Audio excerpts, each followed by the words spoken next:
International Fire Radio. This episode's brought to you by Box Alarm Grills. When your apparatus arrives on scene, are you making the best showing? Looking to set your rig apart from everyone else? Want your engine, truck, or rescue to be easily identifiable? There is a solution. With large aluminum grill numbers and full-width rear mud flaps from Box Alarm Grills.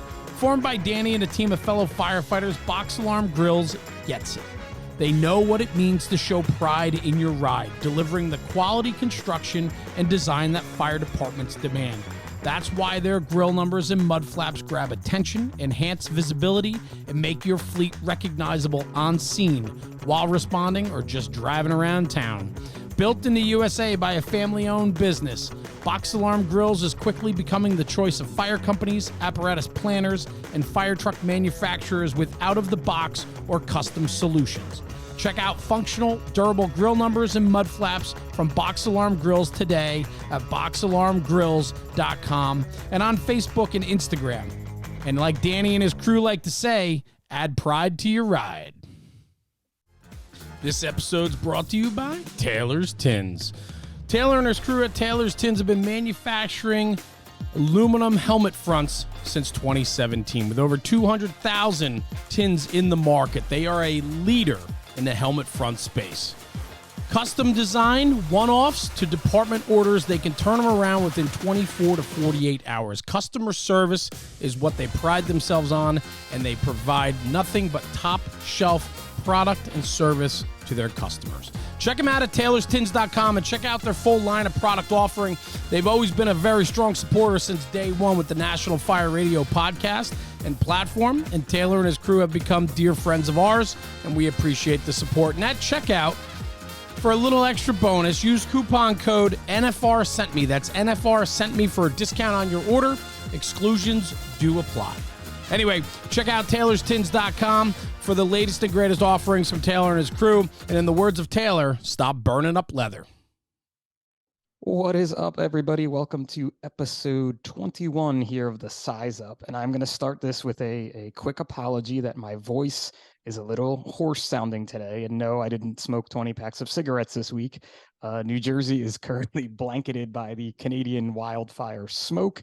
And last night I was being a lacrosse dad out on the lacrosse field with my arms crossed, watching my sons play a sport that I've never played.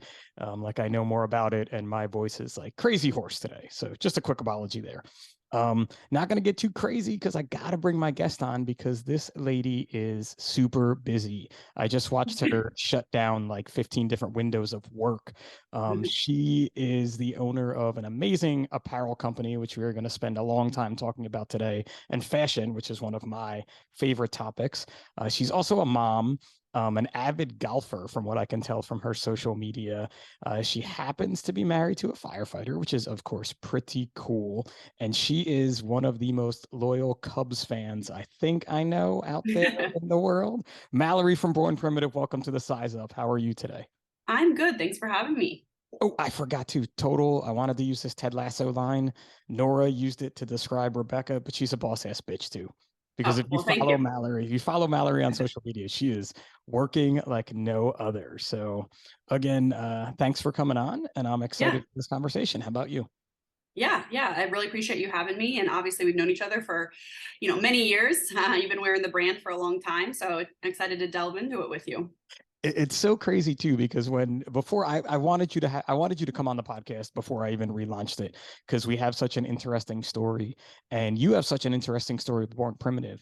And to kind of give the backstory of us a little bit, I met Mallory, it was like 8 years ago at Firehouse West, I think was the name of the actual conference, during the firefighter throwdown. And Mallory was sitting in her 10 by 10 booth for Born Primitive at the firefighter throwdown. I was running the 555 booth, and she had some t-shirts, I believe, and maybe shorts at that time. Were there shorts? Do you remember? I think it was just t-shirts, because I think we custom designed it knowing that we were going to that event, because it was kind of the first time we branched into an event outside of like just a true CrossFit competition, since it was part of the bigger expo.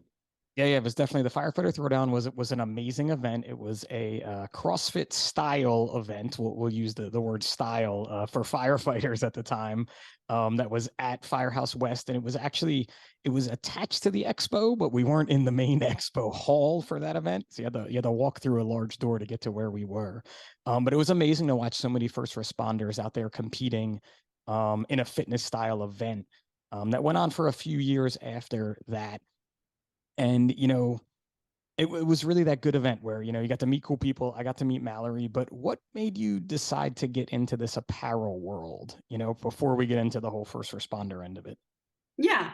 Honestly, my business partner and I really had no intentions of it. I was a dental hygienist prior to Born Primitive. He worked full time for Red Bull, and was and then transitioned into the military. So there was really no apparel background, no apparel degree. But we kind of found a need in the CrossFit space with our initial product, the Snatch Shorts, and that kind of skyrocketed us into gear and clothing. We started off pretty basic with just the Snatch Shorts and some t-shirts like Pip's wearing, and then pretty quickly realized that the performance apparel industry is where we were going to cut our teeth and do the most business with sports bras, leggings, men's, performance shorts. So we kind of, we just navigated where we felt there was a gap in what we wanted to develop. So it wasn't really, like I said, no background, no education, just kind of taught ourselves along the way. And basically, I always tell people I wanted to make apparel that I wanted to wear, that I felt comfortable wearing, that supported me, and that I knew would last and also be attractive and look good while wearing it. So. And so many of those things that you said in there we're definitely going to talk about, but I forgot about the Snatch Shorts. Oh yeah, the those were the very shorts, first. That's why we exist, is the Snatch Shorts, and we do still have them. We do not market them. We do not have any kind of ads or marketing strategy around them. They're kind of just on our website, and I think they still trickle out. But yeah, it's kind of funny that our entire brand was started because of a padded compression short. And for the folks, I'm not going to give you the visual if you're watching on YouTube, but everybody listening, the Snatch Shorts have padding in the crotch region, let's say, is a good way to put that. I guess a safe space way to put that, because if you are obviously snatching a barbell and you're learning to snatch a barbell, probably more learning to snatch a barbell, I would say, you sometimes injure yourself in ways you wouldn't want to. Right. So you provided that extra padding because no one shows up to a gym with a cup on. So at least you had that little bit of padding, right? Yes, for sure. Yes. And I never wore them, but I definitely did injure myself a couple times learning to snatch a barbell, like I'm sure we all did. You probably wish you had them. I probably did at the time, but I never made that purchase. And I was going to say, when you brought it up, like, do you guys still sell them? Because I haven't seen them on the site, or I just never paid attention to them on the site. Yeah, they're there. But I think it's amazing, to start something with no formal education and to get that education kind of, while you're doing it, that on the job training is unreal. And so many people, me included, were like, I could sell t-shirts. I could do this. Like, it doesn't seem very complicated. Everybody's out there doing it. But there are so many subtle nuances that you have to learn about. So starting out, what do you think was that big learning curve? Did it come fast, or was it just time to get you kind of to where you are today? Yeah, honestly, looking back on it, I don't think there was ever like a light bulb aha moment. For us, it was kind of just trial and error. We were very frugal. We always made sure, we lived by our means. We didn't have any kind of investment. We didn't have any kind of loan. We didn't have any kind of debt the entire time that we have owned this company. So it was kind of don't spend more than you have, but also push the pace and make sure, you're having an aggressive growth strategy. So luckily, we didn't really have to sit down and make any really difficult decisions along the way. We just kind of naturally grew. And yeah, we just taught ourselves along the way. I think honestly, like I always said this in school when I was in schooling, and starting off my career in dental hygiene, like you can learn so much in a college classroom, but the true value of what you learn is when you're in the job. When you're integrated into that, and you're forced to learn it through those means. It sticks more, it makes more sense. And that's just kind of how we started Born Primitive. That's how we learned about taxes and accounting and finance and product development and negotiating with suppliers and, trial and error of all of that. So yes, pay your taxes. People yes. interested in starting any small business, it's really important to have your taxes. It's pretty crazy to think alongside one of the co-owners, Mike, who's our CFO, that I kind of managed all the tax side of it. Never did that growing up, was never really a big math person. So just a lot of organization and attention to detail, I guess. It's so crazy to think how many of these little things that, you don't necessarily think about when it comes to running a small business. And that on the job training, to being a dental hygienist, like there's only probably so many mouths they can show you in dental hygiene school. And so when you were doing, and that I'm not going to lie. So paramedic, yes. Mouths and feet when it comes to emergencies, I'm not a fan of at all in any way, shape, or form. So I always give the dental hygienist credit for just looking in someone else's mouth, much less sticking your hands in there sometimes, or dentists or anybody that does that. But you get that on the job training because you're seeing these different things.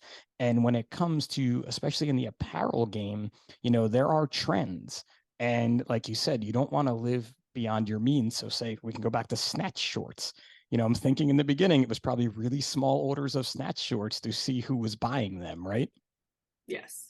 Yeah. I think our first initial purchase order, we had to order 500 units. I think it was the pad that placed that minimum order quantity upon us. So it was definitely a little bit of an investment risk, but, paid off. Here we are. Yeah, it's just it's so funny. I was trying to think about meeting you in that small booth, and like you had the Hungriest Man Eats shirt. Yep, still have it. The firefighter shirt, which I still have. I just couldn't find this morning to break out the original. It's somewhere of t-shirts for me. And a few other shirts, and then those snatch shorts. But those trends change.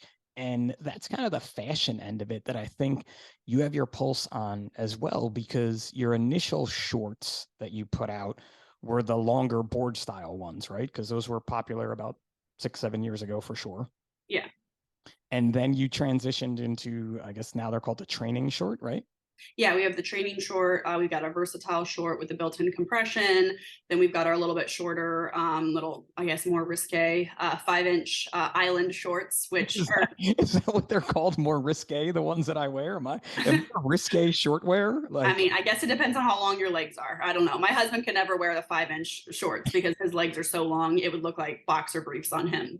But we definitely, just changed along the way, adjusted along the way, going with the fashion trends and just what the demand is. Same with, sports bras. When I was growing up, just like racerback bras. Like if you went and shopped sports bras, that's all there was. And now it's just how many intricate straps can you add on a sports bra?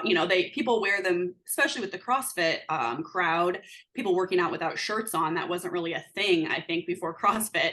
I still don't see a lot of people doing that in like Orange Theory or hot yoga. When I go to those things, it's more of a CrossFit, niche with the, no top on, but then the straps came into play, and it's just how many different cute sports bras can you design that have eye-catching straps and eye-catching details. So obviously, like as everyone knows, fashion is always changing. What's popular is always changing. So it's just kind of like navigating those waters, but also, like I said from the beginning, making apparel that Bear and I want to wear, making apparel that we know is going to withstand any workout, whether that's yoga, Orange Theory, CrossFit, high intensity interval training, anything, apparel that's going to withstand and also be able to be worn for hours on end, and be comfortable.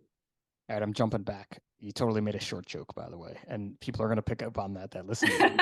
Obviously, I am vertically challenged, and I wear these little short shorts, and they don't look like boxer briefs on me. Yeah, 5-inch inseam shorts on you are going to look different than my husband. He's 6 foot, or Bear 6'2". It's just depending on the person. And my husband, it just has really long legs, so in a short torso. So just it's everyone's different. It's not a short joke. You could totally say it. It's not a short joke. It's just a different. People are different joke. It's funny though, because there was a while, I guess, in my CrossFit days when I look at original pictures, I was wearing those longer board style shorts, and I really liked them. But I I think what I liked about them was they were free for movement because they had the slit in the side. And then when these training shorts started coming out, I was like, wow, these are even freer movement because they're not hanging around my knees. Yeah. And it's that comfortability factor. But I still have the original, not the original, but my original Born Primitive, longer board style shorts. And you keep saying this, and I'm going to point it out now. I figured I'd wait a little bit longer, but you are making gear that lasts. And I think when it comes to apparel, that's a big deal, to be able to have, especially if you're working out hard, whatever you're doing, high intensity type workouts, you don't want what you're wearing to fall apart. So that's a great tribute to you guys and your testing process. And how does that all work? If you want to give away the secret. I mean, honestly, there's no secret. Like I said, like we just put everything through the ringer. So when we get a sample, it's, not only myself, now we, 75 awesome employees, we're giving people the sample. We're telling them, take them home, wear it, work out in it, wash it, dry it. Even though we don't recommend drying our apparel, we have people dry it, make sure, nothing's gonna happen. And obviously, like if something does, which every now and then they're, our manufacturers might miss a thread or miss a seam, like we're going to stand behind our apparel. But yeah, I still have the original Vitality sports bra that we designed, like the very first one, the very first sample, and I still wear it. I still have the very first Your Go-To legging sample that we ever received, which is our top selling product. And that launched 6 years ago, and I still wear that regularly, and it fits just like it did on day one. So, like you said, yeah, we want to bring to the market apparel that lasts. No one wants to go out and have to buy a new sports bra every 3 months because the one they have is falling apart. So, I mean, and also when you're putting your gear up against a CrossFit workout and it's staying as it should, like, the construction is staying as it should. It's not stretching out. It's not wearing out or breaking down. Like that's a pretty good testament for the gear because, it's one of the hardest forms of fitness out there, in my opinion. Oh, good to add that part of your opinion because the internet is going to be like, no way, this is so much harder. This is harder than that. And we're just talking about apparel here, folks. You don't got to get all angry. I mean, I guess it also depends on how hard you go. You can go to CrossFit and take it easy, and it won't be difficult, or you can go really hard. So it's all, I guess, personal drive. That's definitely a huge part of it, right? Is that personal drive and what you want to do? Because I've done a boatload of different workout styles, and some days I even find myself like, oh man, I really didn't push it today. I should have ended in a pool of sweat, and I didn't. But at my age too, I have to think that's okay sometimes because I got to go to work tomorrow, or I have to go do something with the kids, or any of those type things. Which is really important. And we're totally into fitness now and not apparel like we started out with. But I think that's an okay point too, is to have that type of gear ready to go. And where I wanted to go with what you were saying there is you're also competing against some very, very large brands out there. You snuck in there that you now have 75 employees. And again, I remember when it was you and Bear, you were doing hacking, the social media, the design, we designed some early shirts, which we're going to talk about at some point in this for sure. But you made that leap from the smaller, let's call it mom and pop shop, to pretty much competing against, and I'm not going to throw their names out there, but everybody knows the athletic apparel brands you can buy in the big box stores. So making that jump was no joke, and you needed the gear to back it up. How much of the community do you think got you there, of your community of athletes? Yeah, I mean, from the first year that we were in existence up to about 2018, so about first 4 to 5 years that Born Primitive existed, we had very, very little marketing budget, very little marketing spend. I guess we didn't even really have a budget at all, but very little marketing spend. So a lot of that was word of mouth. A lot of that was our ambassadors, the people that we met at events that, spread the Born Primitive name. And then just, Bear and I, the traveling that we had due to his career, and where we went, and just kind of planting our seeds in different locations, and then growing from there. A lot of our growth is contributed to that. We didn't have a email marketing campaign that was really strong. We didn't have any kind of ad spend campaign, so everything was just word of mouth and our ambassadors. And we experienced from year 1 to year 2 3 times growth. From year 2 to year 3, we grew 4 times the original, we grew 4 times, and then year 3 to First year to second year was 3 times. Second year to third year was 4 times, 4x growth. And then, the next year I think was another 3x. So like with all that growth, it was just mostly word of mouth. And like I said, being president of events. So I contribute the growth of our brand a lot to our community. If you look at where the hot spots are for like our customer base, it's where we live. It's where we've lived. If you look at that at any given time, when we lived in Indiana, that was where our predominantly, our customer base was. Obviously that was only for like the first few months of existence. So that wasn't huge, but then we moved to California and that's where our customer base was. And now if you look at our customer base report of like highest sales, it's going to be in Virginia Beach or Virginia. So it's cool to see the community stand behind us. And we are very rooted in our community. So it makes sense. Yeah, and that's such a big thing because it is so much you guys, I've been at several different events with you, and even watching that growth and watching you interact with the customers, because we'll talk. I really want to spend a lot of time on your charity work, but right now we're still into the fashion end of it. But Born Primitive was one of the early on supporters of 555 Fitness, and when the sports bras released, I got the bright idea that like we should do some 555 sports bras. This would be great. I would love to be a part of this. And it was when I was doing the shipping, and all of a sudden, like we put out these 555 sports bras, and the questions just flooded my inbox for mostly sizing and fit. And I remember like calling you and being like, Mallory, I need help. I need you to explain this to people, and they're contacting me or give me these talking points. But I think that's something that the community really, believes in you guys for, because you've always been there to explain that and to help. And watching you at events, that's a big part of it, right? It's that beyond customer service is a really good way to call it for me, right? Yeah, I mean, I don't like to admit this because I probably should not be doing this, but I still get into the DMs and answer people's questions and guide them in the right direction or tell them, my favorite product. And I don't oftentimes say I'm the owner, but when I do, people are pretty shocked because you don't see that too often. You don't see the owner at an event or interacting with the customer base or working the warehouse sale, the local warehouse sale. But it's something that Bear and I like. It's almost just like in our DNA. Like I don't know if I could ever give that up. Maybe someday, but as of right now, like we still want to be. And it's probably also a little bit of a detriment to the company that we're so involved in so many things, because we have people now who know more than we do about the space that they're in within the brand, but we still like to have our hands in a little bit of everything. So, but yeah, I mean, customer service has always been one of our, focuses is, giving top-notch quality customer service where you feel like you're actually talking to a person and getting their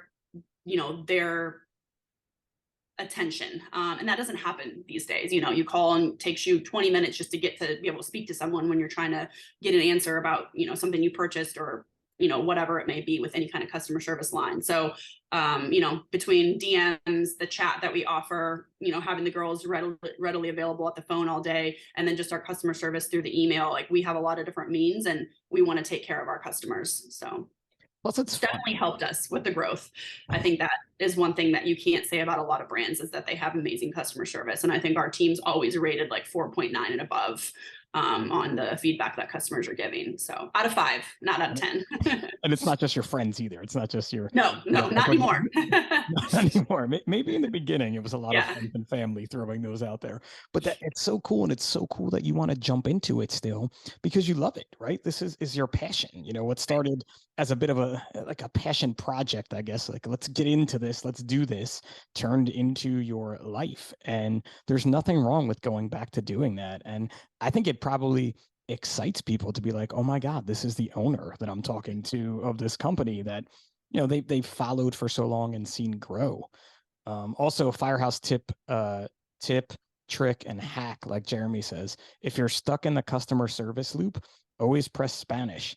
And when the Spanish person picks up, you say, I don't speak Spanish, and they put you to an English person right away.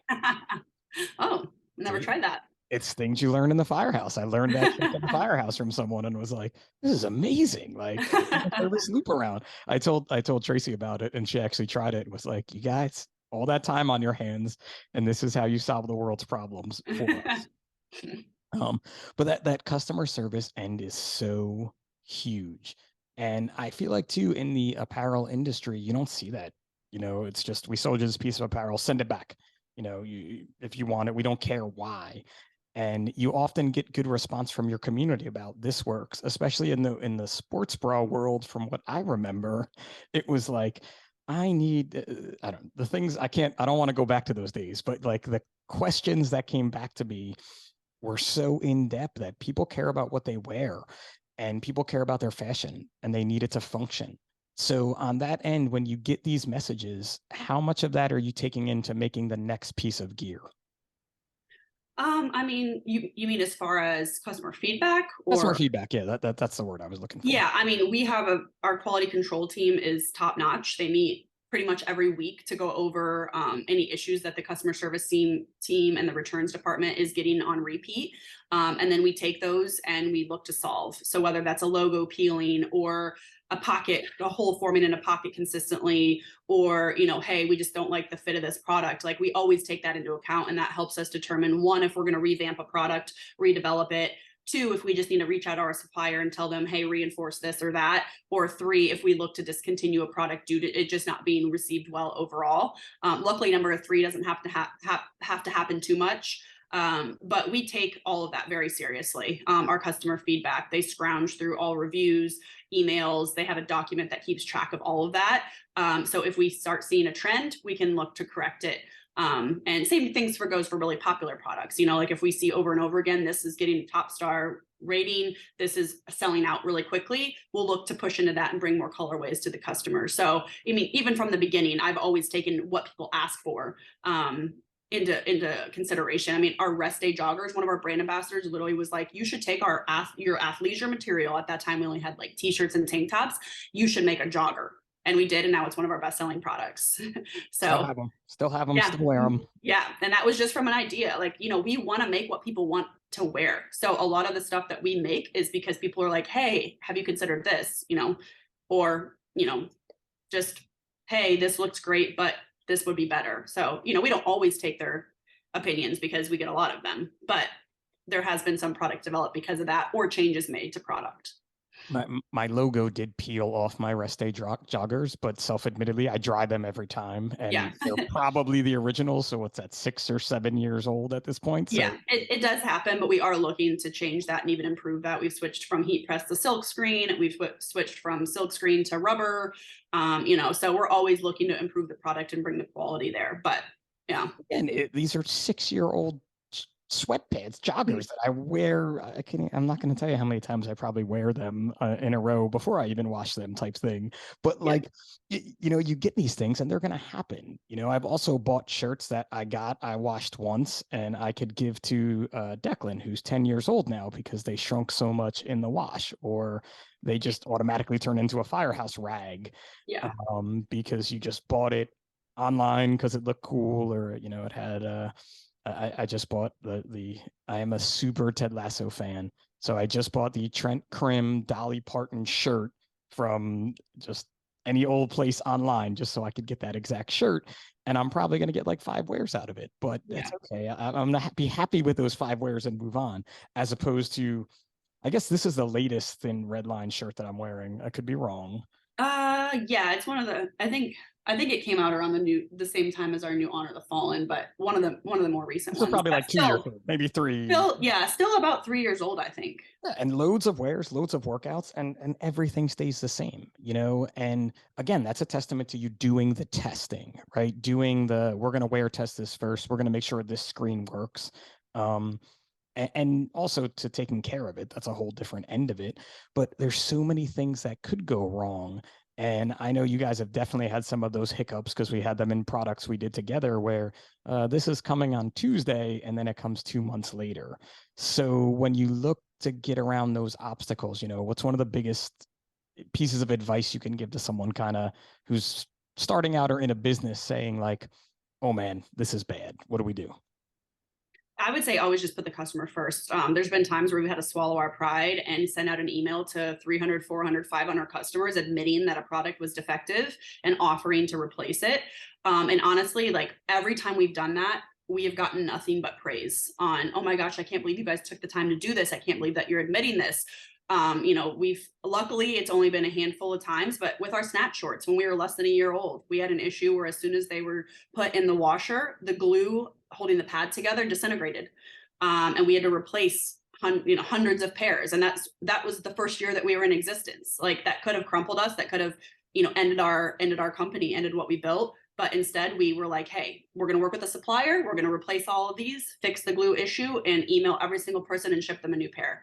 And we've done that before with our jorts. We've done that before with our Delta shorts. So, we want to take care of our customers. And I actually just drafted an email that we're going to send out in the next week or two of just about the quality and what we stand for and the lifetime warranty, manufacturer's lifetime warranty that we put behind our products. Obviously, if you wear a short and you snag it on a branch and a hole forms, like, we're probably not going to replace that. That wasn't due to the quality. But if you have a seam that's ripping apart or a hole that's forming, we're going to take care of you. A lot of people don't know that. A lot of people just think, oh, this is bad quality, I'm not going to shop the brand again. Or, they sew it and they never tell us. But we do offer that. So our customer service team, like I said, is top notch, and we're always going to stand behind what we put on the market.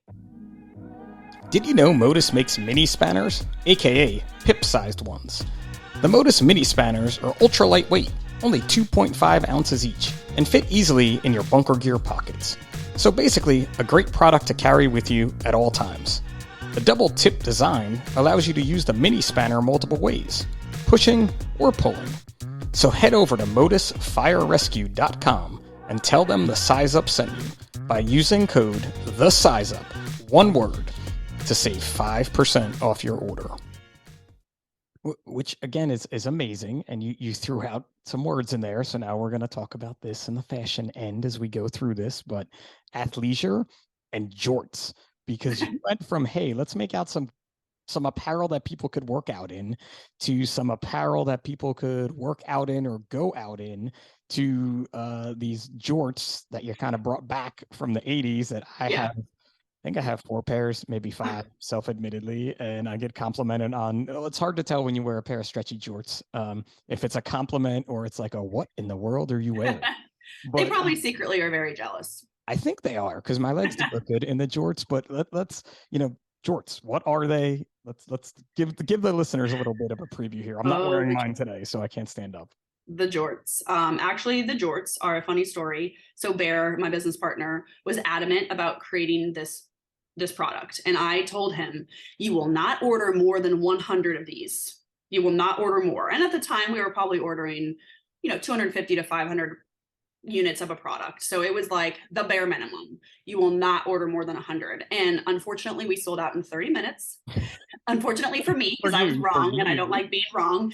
And from then on out, it has been our top selling male product, hands down, especially through the months of April through September or October.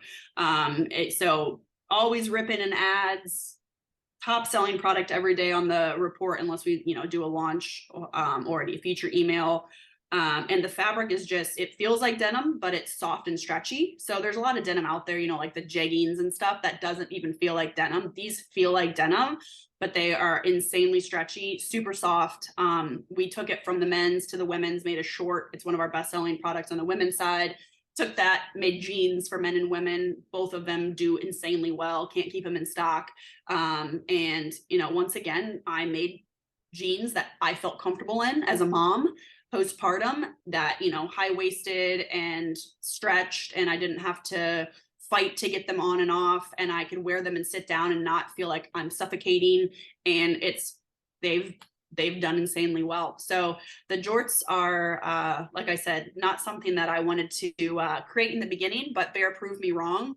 And now we have many different colors and many different products in that fabric. And we're looking to expand it even further. I think we're coming out with mid-rise jeans for women, some new colorways. And then we just launched our mom short, which is a more high-waisted short that's great for people that want to cover up their belly a little bit, like me. So, and there's absolutely nothing wrong with that. And what it's fashion. It is totally fashion. And the jorts at the time, even though I think the low rise is coming back. What is it? Yeah. See, I don't. Again, I can't. My own debacle into women's fashion with those sports bras. I never want to do that again. It's just not where I want to be. But on the male's fashion end, you know, when those jorts came out, like when the email dropped or I saw it on social media, like I immediately sent it to Tracy and was like, Trey, I need these. And she is like, do not order those shorts. And I'm like, no, they're not shorts, they're jorts. I was like, they're totally 80s. They're totally epic. I was like, it's Born Primitive, man. It's Mal and Bear. They gotta be great. And she's like, you're gonna order them, aren't you? And I'm like, 110%. Like, I think I ordered in like the first 5 minutes of that little bit of like, don't order those. So then they came and I put them on, and she's like, oh my God, you're gonna wear these? And I'm like, all day, every day. They're so comfortable. Like, this is it. And again, I think I have like 5 pairs now. It's Yeah. I don't want to say it's mostly all I wear, because I wear some other shorts too, of course, but they're great. Now, why are they such a big seller in September to October? I'm just curious as to. Oh, sorry, April to October. Oh, okay, okay. Because Yeah. I was like, who buys jorts in the fall? Like that. No. Just kind of like the summertime, summertime crowd. I'd say probably maybe September, I guess, can be when it cuts off. But yeah, just those summer months, they're just constantly top sellers on our website for the men and the women. And then once September hits and we start bringing the jeans to people's inbox and through the ads, those kind of take over and they're becoming the best sellers. So And the real secret sauce too. And I mean, look, I'm hooked. You have me hook, line, and sinker. You know, you release a new colorway, and I'm like, oh, I need those. Like, should I have those too? Like, and it's something that I love, because when you have product that's such good quality, I mean, I don't think I have the first 100 pair, because you probably didn't order that in my size because it's a little smaller. But it was in that order. They're great. You know, the fraying may fray a little bit more, but I think it just makes it look better. So you have that again as being like, oh no, I've had this product for so long. I need to come up with a new way to get someone to buy another pair. And that targeted marketing is such a big deal now, in business, or maybe it always was, and just something I never paid attention to. But being able to market to your audience, you guys have done another great job of that. So at this point, I'm sure you have some folks doing it, but do you still play a hand in that marketing and that growth end of it? Oh yeah, I'd say the marketing, as far as the calendar and everything goes, that's like one of my number one jobs still with the company, and the operations side is just kind of putting that calendar together, getting the cadence there, being very in tune to when we're getting items restocked, or the seasonalities, or new products that are launching, obviously new collections. And then, we work with Common Thread Collective since 2018. They've been our ad partners, and Taylor Holiday's one of the founders, I think the founder. He's amazing to work alongside, and they brought a lot to us and helped us grow tremendously. So ad marketing now is one of our main forms, on top of course email and SMS. But yeah, I still am Bear and I are still very heavily involved in that side, from the spend, the spend decisions, to the calendar itself, to what we're going to push into throughout the calendar year, and et cetera. So it's one of the things I enjoy and would want to remain involved in, that at any trajectory, at any point in the business. Well, that's the business, right? That's the I don't want to lose part that. of the business that you don't want to miss, knowing what's coming next. And it's the exciting part. That alongside product development. It is a good segue here, because into the what's coming next, because I have been getting blown up via, and I don't want to say blown up because you guys do not spam or anything like that, but via my SMS messaging, social media messaging, and emails with your next product, which is kind of crazy considering I just watched the movie Air, and another, I get this Born Primitive email, and I'm like, oh my God, I am so stoked for them. Because you're releasing this month, correct? If I'm wrong.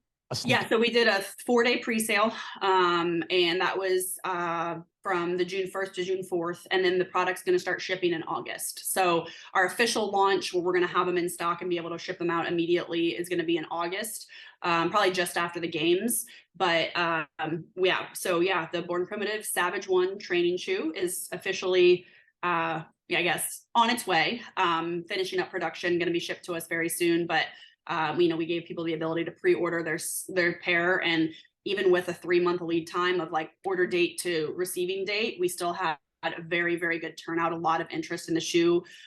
So between now and then, we're just going to be getting it in the hands of our athletes and influencers, getting it in the hands of reviewers, and just, increasing the interest around the shoe. Bear worked really hard on the developments of the shoe. I can't say that I was super involved. He did a lot of the legwork here alongside a partner of his that he met through the military, or a friend of his that he met through the military, whose father has worked in the apparel and the shoe business for a long time. So it was a lot of prototypes, a lot of back and forth, probably about a year and a half of development of the shoe before, the order was placed.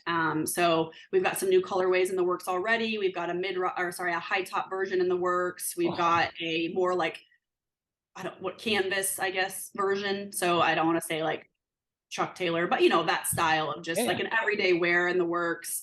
And then we are also working on a tactical boot. So that's another thing that we are going to be getting into. But, obviously Bear being in the military, very rooted in tactical apparel and what the demands and needs are for that. So a tactical boot is on its way to hopefully in the next couple of years. But yeah, the Savage One trainer is, it's amazing. We're really excited for it.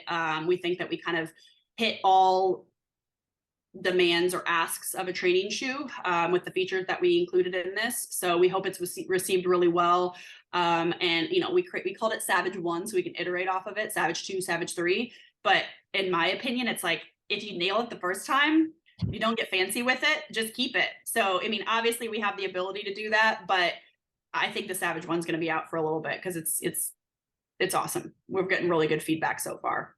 That is awesome. And just the way it looks like it was constructed, I could tell that someone, obviously now Bear, took that time to add in, those different elements that you point out and kind of the blueprint of it that came out in the email, because that's so important. And Tracy, I'm telling you now, I'm a sucker for a high top. So like that's just, you're right in my own way in going that. But it's so crazy again to think you guys came from a t-shirt to now a sneaker, and then we came from a snatch short to a snatch short. Yeah. I kind of want to forget those because I remember the initial ads of them too. The initial pictures, and I'm like, I gotta forget these. But it's so amazing to see that happen from the snatch short to the sneaker, because again, you're going up against some major players here. There is very few small places that have footwear. And again, the same with a tactical boot. In the tactical space, there are a few companies out there that make these. So that must just feel amazing to know like your growth and where you're heading to, right? Yeah, no, definitely. We've got that shoe. We've got Born Primitive Outdoor, which was launched last September. And, we got a full team behind that now, a lot of planning there, a lot of new product development there. And then, when we launch Born Primitive Tactical, which I think would be this fall, there's a lot of different avenues, but, our main thing is, stay strong on our bread and butter. And that's, fitness apparel, athletic apparel. So that's always going to be what we're rooted in. But we just like to take those functionalities, the quality, the comfortability, the stretch, and we like to apply it to other product. Everyone wants a stretchy product. No one wants something that's restricting, whether that's a shirt or a jean or an underwear or, a sock, whatever. And we don't have socks yet, but, everyone wants stretch and comfort. That's what they need. And that's, we take that from the athletic wear, we apply that to our athleisure, we apply that to our jeans, we apply that to our outdoor gear, we apply that to our tactical gear. And, like I said, that's where we're always going to stay rooted, is that athletic apparel. But it's cool to bring to life these other areas with expertise that we have between Bear and the employees we have here. And hopefully I'd like to think myself in the athletic side of just what fits, what's comfortable, what's, going to perform. So, and even with the shoe, we developed a shoe that we want to wear. We looked at everything that's on the market and we identified the best of the best and what's bad. And we, took away the bad and put in all the things that we really wanted in a shoe. And that's what brought about the Savage One. So that's kind of the mindset we've always had with Creed and Gear. And I don't think it's going to change no matter what category we're in. Which is the best mindset to have in business, right? If it's something you want, if it's a product you want, a product you use, and not just specifically you, but now your entire team of people, you put all those minds together and you take the time to create it. And that's why it took a year and a half to get to the Savage One, because there was back to the drawing board. Nope, we need it this way, or this doesn't work this way. And you have the end of the designer and I guess the engineers and, well, we can't do that. right? Because I know for a fact in designing some apparel with you, they were like, no, Pip, we can't do that, or no, Pip, we're not going to do that. And that's a big part of it too, is that back and forth and that open communication. But to have products you want and you already know a lot of your ideas stick, more often than not, they stick. And I totally forgot about, Born Primitive Outdoor and that end. And being from a guy who's stuck in 100% cotton or fabrics that won't melt or burn to my skin in the fire service, it's the most uncomfortable shift. And there are definitely a few companies out there that are working towards that end. It's very challenging because we have to wear some type of a no drip, no melt type fabric. But you're exactly right. People want stretch these days. People want comfortability. It's just like that old tri-blend shirt with CrossFit. I think the reason I loved CrossFit in the beginning was because the shirt that I wore was not 100% cotton or stretchy other brand that wore stuff that used to be really tight to my skin. It was this tri-blend. And it was like, you're amazing. You made a tri-blend shirt. I didn't make a tri-blend shirt. I just sold one. Yeah. But that comfortability factor is huge. And being comfortable for you guys, being comfortable for us is, I don't think I have a piece of Born Primitive apparel that's not comfortable. Well, hopefully we can keep that trend going. Maybe one that I may not have been like, this didn't fit me the way I wanted it to. But again, that's life, right? You're gonna have that when you purchase something. I'm pretty sure I have one of the golf shirts too that I wear a lot. It's hard to keep track, in my own fashion sense. But there was a little bit of Born Primitive golf in there for a while, wasn't there? We're actually launching a country club collection in about a week. So June 16th. So yeah, we've got we have tech polos. We've already had those. We have a new men's kind of like golf short coming out. And then we've got women's tennis golf skirts, tennis golf dress, polos. But once again, like we're taking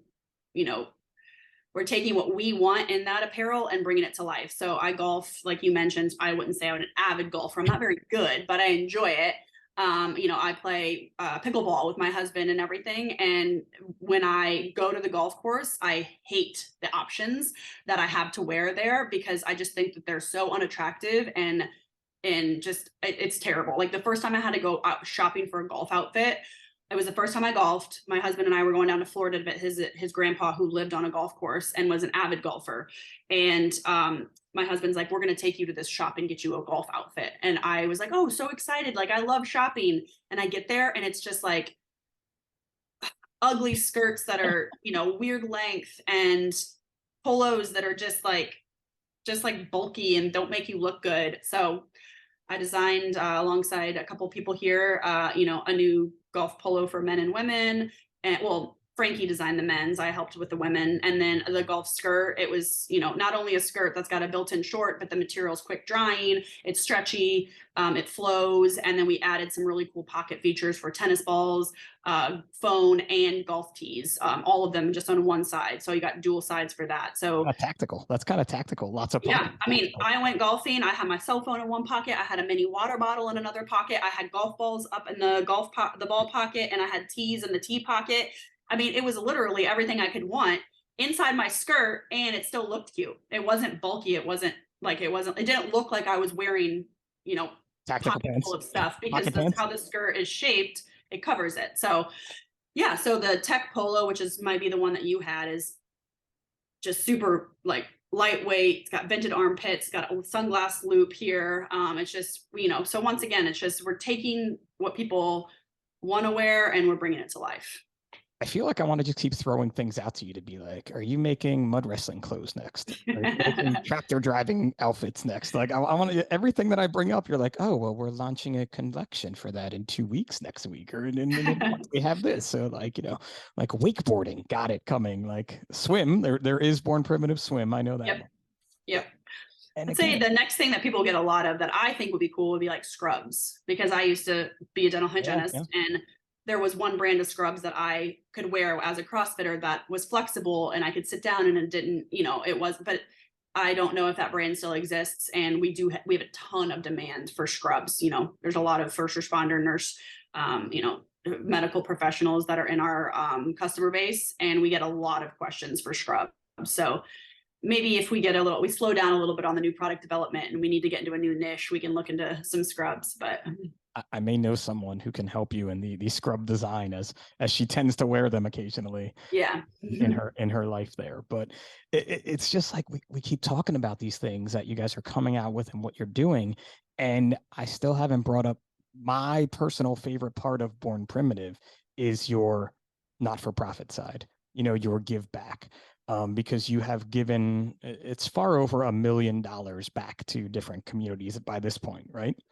Yeah, I think if you include like the backward gym stimulus that we did, we're well over like 3 or 4 million. But if you look at just the first responder and 501(c) charities, yeah, we're upwards of $1 million, probably closer to 1.5 in our 9 years of existence.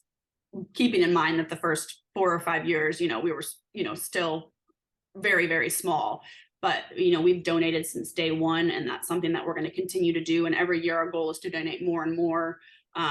So yeah, we've worked with 555, we work with Concerns of Police Survivors, we work with Tunnel to Towers, Best Defense Foundation, Navy SEAL Foundation, a lot of others along the way.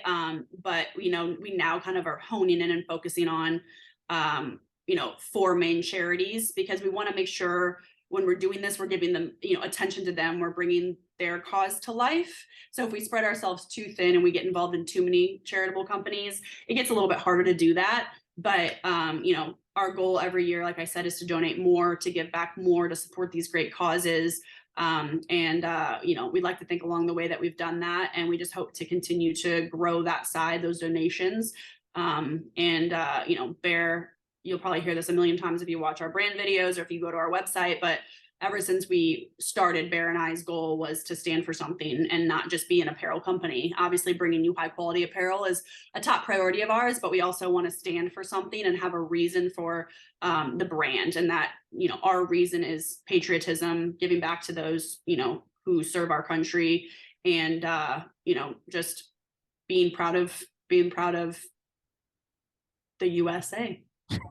It's so easy to say that, right? In a really simple way, like I'm a patriotic American, or I support first responders, But when you're actually doing it, when you're taking, and a lot of times too, people don't understand in any world where you're giving back, that also cuts into the profit margin of the business. You're taking, for lack of a better term, a hit when it comes to saying, well, we're going to donate a portion of this sale. You could raise the price of that apparel item over everything else, and then you don't take that hit and you look like, we're the amazing company. But it's something you guys haven't done. The prices are always the same, and you take that bit and you donate it back. And being, with 555 for so long and working with you guys each year, that check got bigger. And I was just more amazed at watching that, not just from the 555 end of being so happy we were able to take your funds for good, but watching you grow that, and even watching you grow into these larger charities. And folks don't always understand either. I know you guys probably get multiple emails a day asking to support this charity or support this outing. And it would literally bankrupt you if you supported all of them.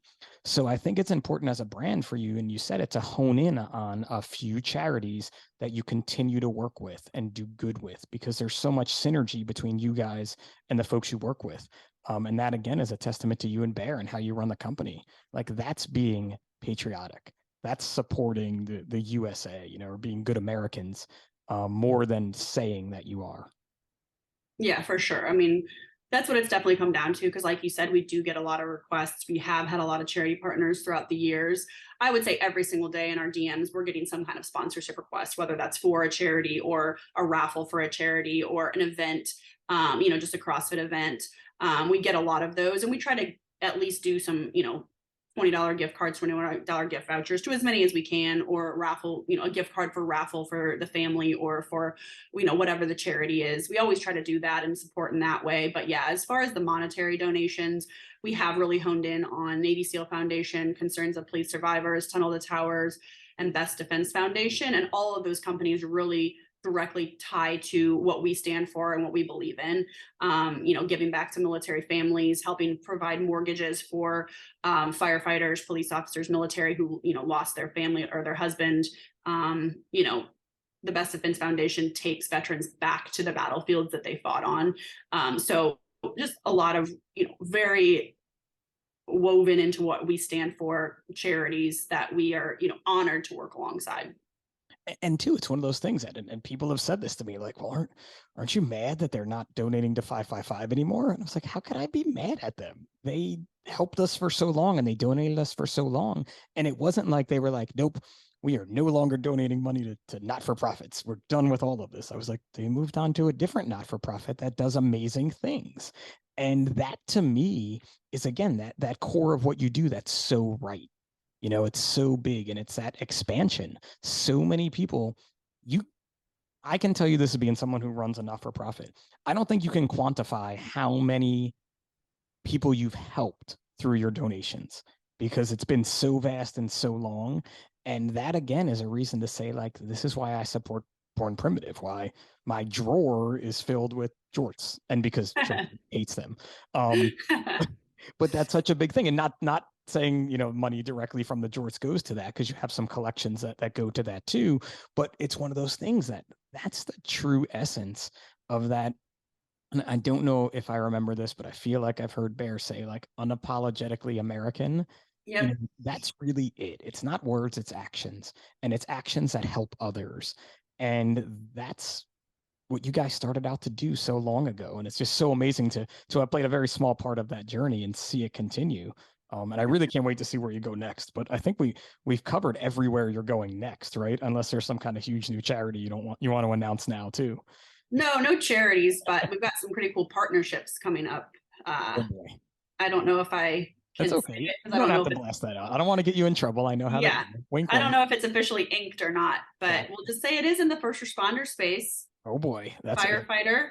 My favorite space to be in. So Yes, cool. he's a firefighter, and he likes to hit people. We'll put it that way. Oh, I see. Okay, all right. Yes. Well, that's cool. that awesome. We'll end it there. But yeah, so you guys can let your minds wander as to who, but hopefully we'll be bringing him on the team in the next couple months. So awesome. That is unreal. Like, just think, it's just so cool. And for you, I can just tell, again, I said it in the beginning, this is your passion, but you have fun with running this business, right? You go home feeling fulfilled, I would say, not every day, but most days, correct? Yeah, I mean, there's obviously the hard days. There's the days that you're in meetings back to back to back, and you feel like you didn't get anything done, and it's a little frustrating. But for the most part, like, I myself can say, like, I enjoy going to work. I enjoy stepping in these, the office doors here. I enjoy seeing everyone that I work with. We've had an amazing team for many years, but right now I just think we have like a super honed in, super focused, high quality team that we can rely on and lean on as leaders to get the job done. And we're really excited about where the brand's going. A lot of new fields, as you guys have heard, that we're kind of branching into. But like I said many times throughout this, like, our goal is to just keep bringing you guys high quality products, keep supporting those who serve our country in this great nation, and we'll have some fun along the way.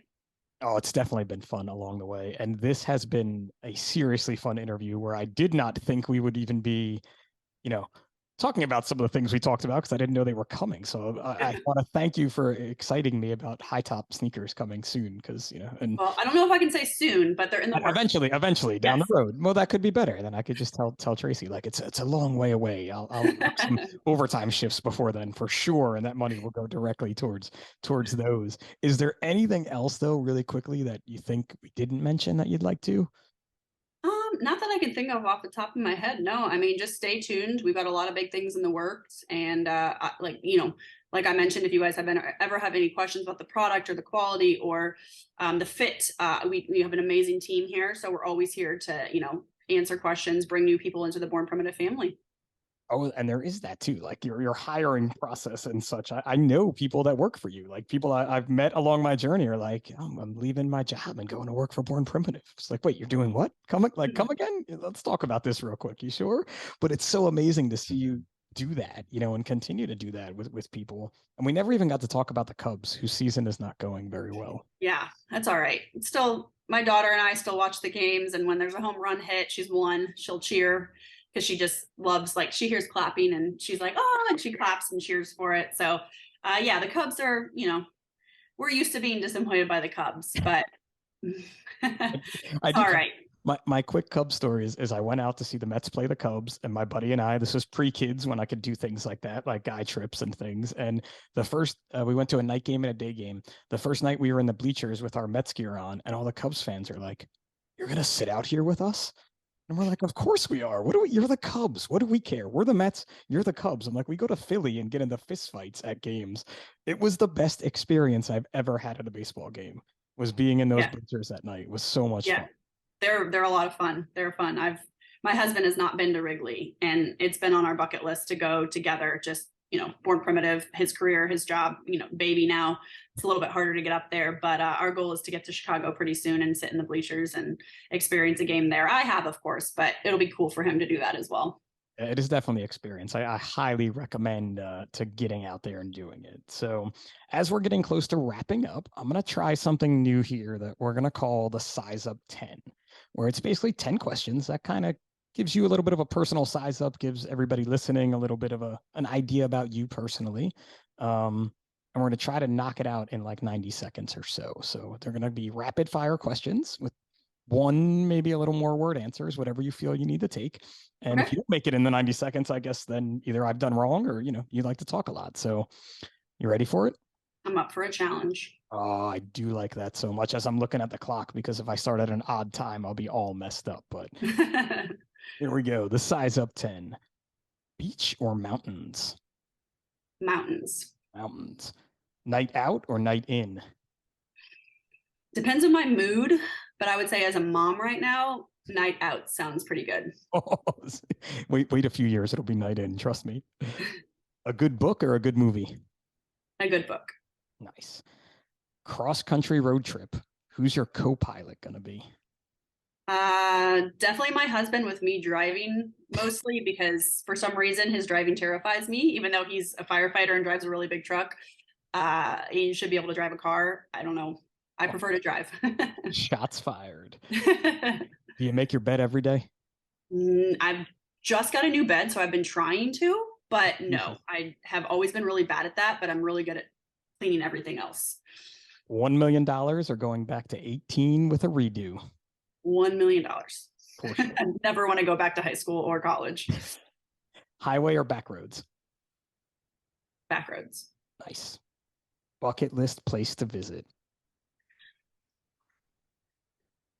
I would say Ireland, because I really wanted to go there for a while, and I've been now, but I really want to go back. But I would say right now Norway is kind of our next big travel trip that we want to go on. Win. Football or football? Football. Nice. Not Best advice. Best advice you could give to your younger self? Don't change. I feel like a lot of people probably wish back they can go back and change things, but I learned a lot along the way, and here I am with this awesome company and great family and friends. So I love it. I love it. I love it. Great way to end on a Billy Joel line of "Don't go changing." I love Billy Joel. Oh, look at that. See, I did not know we had that in common. That is, yeah. There's just big so classic rock person. Actually convinced my husband to buy me Billy Joel tickets at one point. And he did when he was severely intoxicated. And then we got pregnant and weren't able to go. So he is like, I will never buy you Billy Joel tickets again. And I think I'll have to try to convince him otherwise. But my neighbors and I had a drunken COVID incident where we bought really expensive tickets to a show, and then it ended up getting canceled. And I'm still in some kind of a legal battle to get my money back for that. Oh, geez. I think actually the Billy Joel got pushed. It was like Madison Square Gardens when we bought, COVID was still kind of going on. So like the date changed, and then we got pregnant, and then we ended up I was like, I don't really want to go to New York and go to a concert when I'm pregnant, so, but yeah, I love Billy Joel. My favorite song is, I May Be Crazy. Oh, that's a good one. Yeah. Or You May Be Right. Is that what it is? You May Be Right. I think it's You May Be Right. Yeah. Yep. Yeah. See, I'm more of a B-sides Billy Joel type guy, like Songs in the Attic and Downeaster Alexa. It's been a while since I've seen him. And I want to take the boys. But it's so expensive with a family of 4 to go to any major concert. I could fly us somewhere for cheaper almost. Right. I feel like, and I'm not that guy, and I'm not that dad, and I'm not that bad guy, but yeah. I think that was part of the reason my husband was a little about having to sell the tickets, is we lost some money on them. But yeah, anyhow, we appreciate it. Oh, go ahead. I do admit that you said he was drunk when you convinced him to buy those too. We were drunk at a Rolling Stones concert. Nice, even better. Yeah. Now that's a story for episode 2 when we bring you back with, when you guys are launching like, Born Primitive SUVs or something like that, when we come back here. But thank you again for being on the show, Mallory. You were an amazing guest. Thank you especially to all of our sponsors, especially Modus Fire Rescue, who is sponsoring the podcast for the entire month of June. So for the Size Up by National Fire Radio, this is Pip, and we will catch you guys next time.